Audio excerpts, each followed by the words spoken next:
So this is lecture 23, which is on Newton's method and contraction mappings. This is based on pages 160 to 164 of Edwards' Advanced Calculus of Several Variables, which, as you can see here, is available in a Dover format. It's written in the early 70s, but I think it's still useful. And it has its particular quirks and features, I guess you could say, that book does. But anyway, let me focus here. So basically the problem we're looking at is solving some function equal to 0, right? Trying to find the roots of this equation. And to focus our attention here a little bit more, we make some simplifying assumptions, right? We assume that the function is differentiable with continuous derivative. We assume that the derivative is non-zero for all x in the closed interval of interest.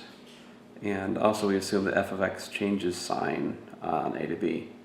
So if you have these simplifying assumptions, 1 and 2, then that indicates that there exists a unique root to the equation f of x equal to 0, right? And Newton's method is, it's one technique to try to find that solution. And so I've tried to make some little pictures here to sort of explain Newton's method. You start by guessing a solution as a potential 0. You check f of x naught. If it's non-zero, then you study the tangent line based at x naught, right?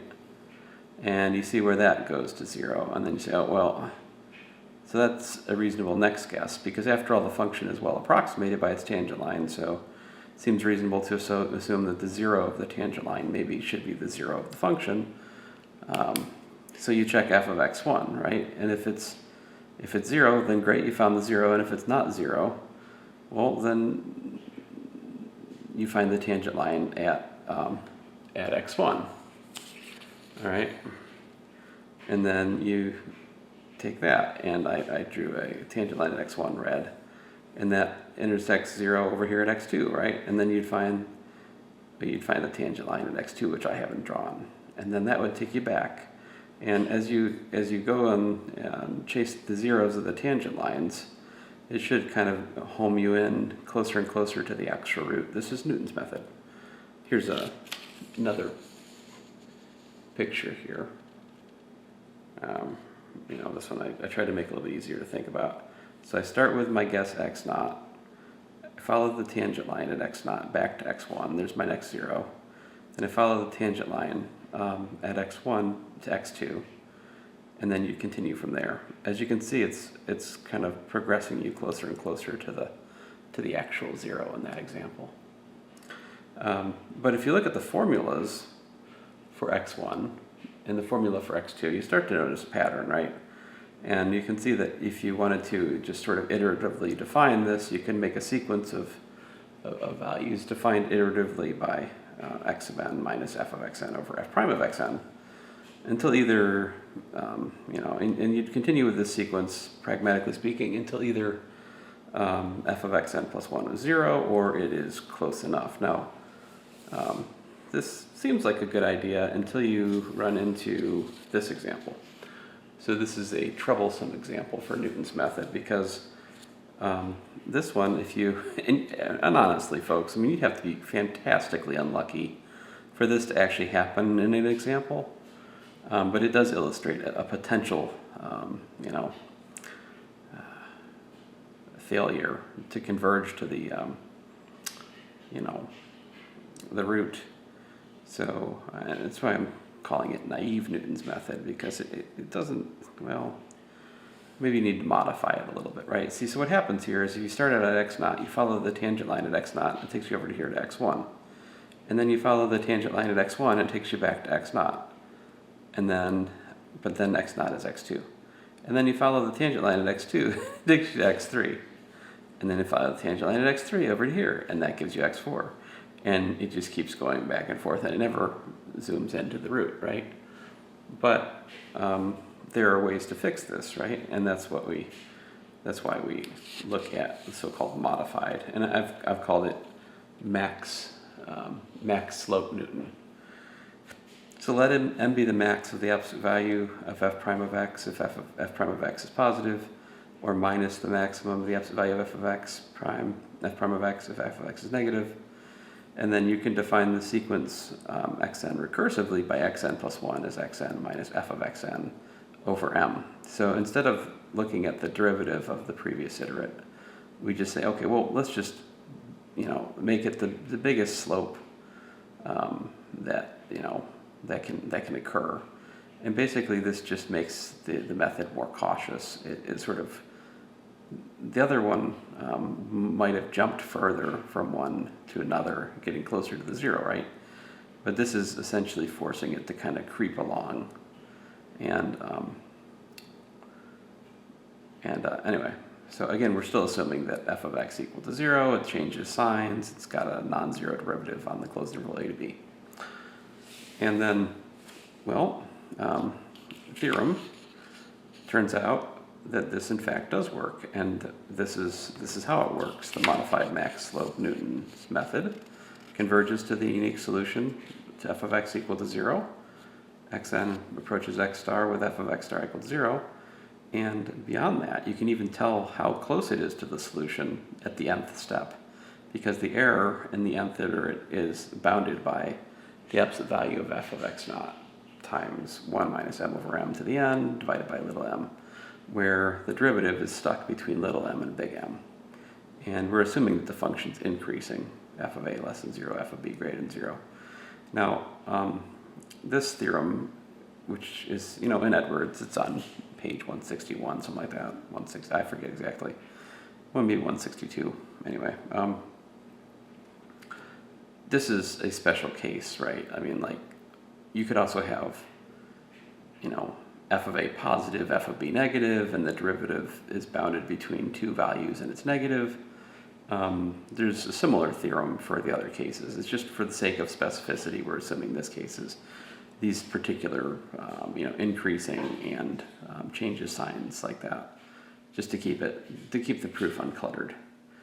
And so here's a big picture of the proof. You set up this function phi of x that is modeled on the iterate, and you argue that it's something called a contraction mapping. Now, you guys have seen that some in your homework already, but I'll remind you what it is again here.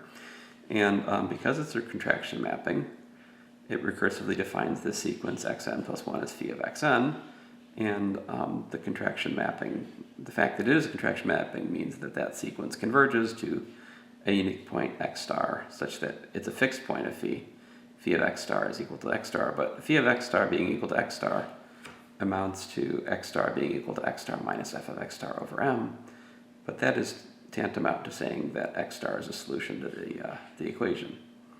So this is a sketch, right? Let's look at the details. All right. Sorry if I was out of frame there. All right. So, first of all, a reminder, this is what a contraction mapping, if on a closed interval, a to b, is a contraction mapping with contraction constant k less than 1 if the absolute value phi of x minus phi of y is less than k times the absolute value of x minus y for all x and y in AB. So that's a contraction mapping with contraction constant k. And this is the contraction mapping theorem. And this is from Edwards, page 162. So you have a contraction mapping with contraction constant k less than 1. Then phi has a unique fixed point x star, meaning that there exists a unique x star in AB for which phi of x star is equal to x star. Furthermore, given x naught in AB, the sequence xn, defined recursively by xn plus 1 as phi of xn, converges to x star.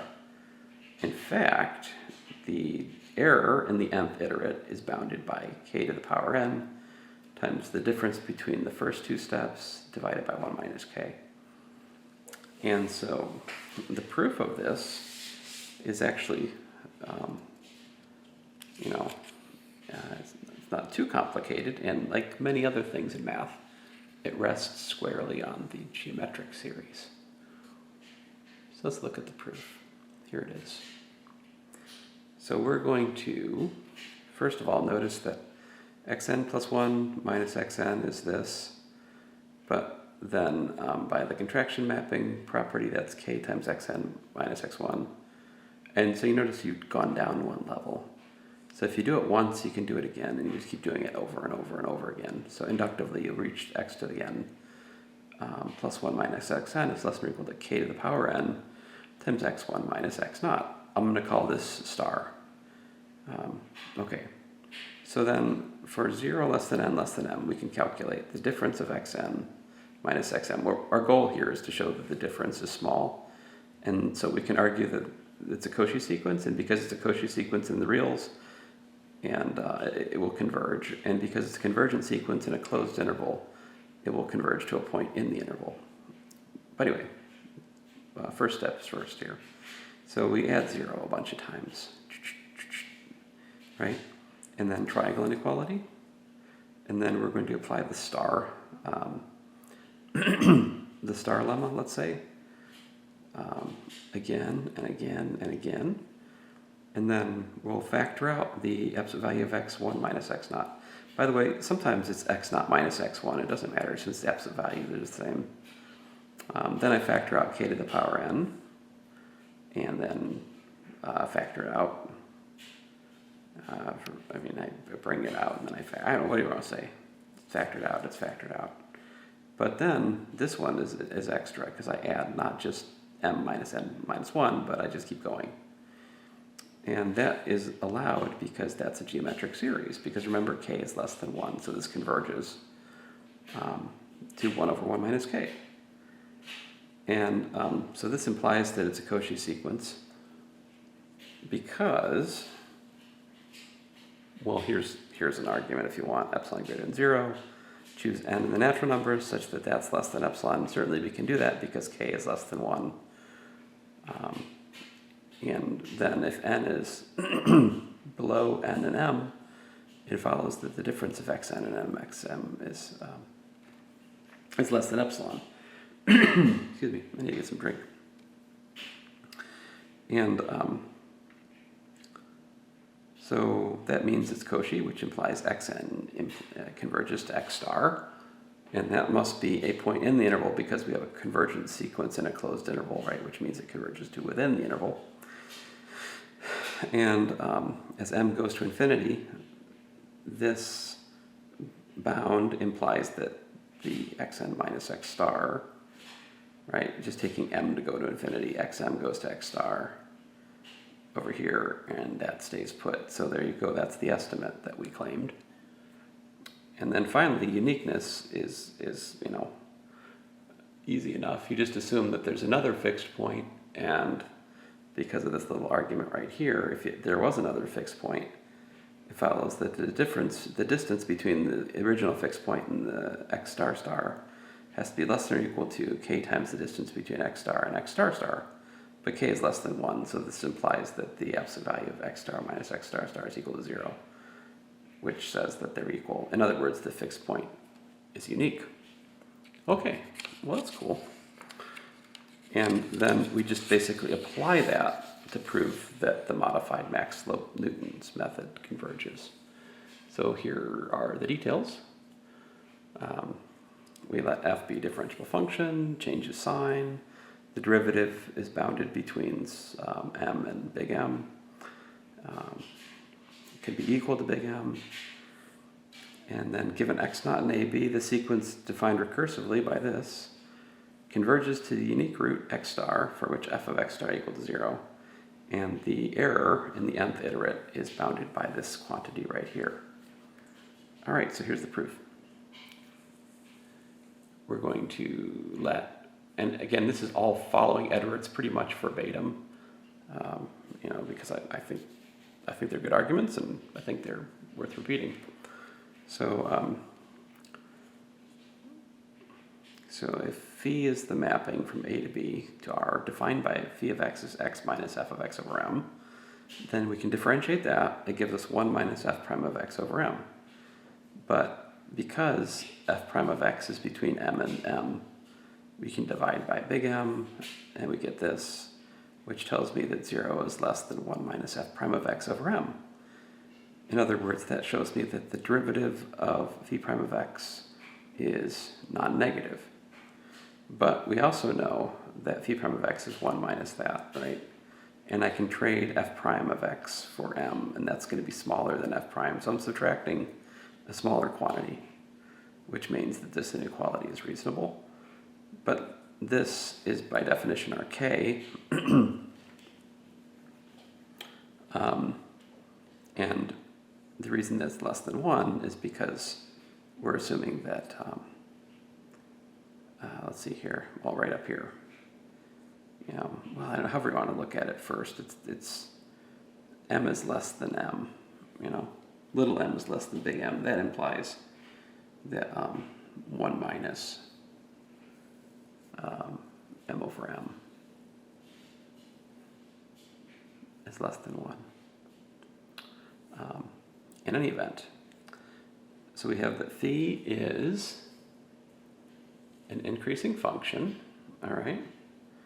And furthermore, and this is one of the things we need for it to be contraction mapping, we do need that it maps the closed interval to the closed interval, right? So here's the proof of that, because a is less than this, but that's equal to phi of a, which is less than or equal to phi of x, which is less than or equal to phi of b, because phi is increasing, but phi of b is this. And then, of course, this is less than b because we're subtracting something. Remember, if f of b is positive, whereas f of a is negative. That's why this is increasing and this is decreasing value-wise. So, and then that shows you that the element phi of x is between a and b. Excuse me. All right, so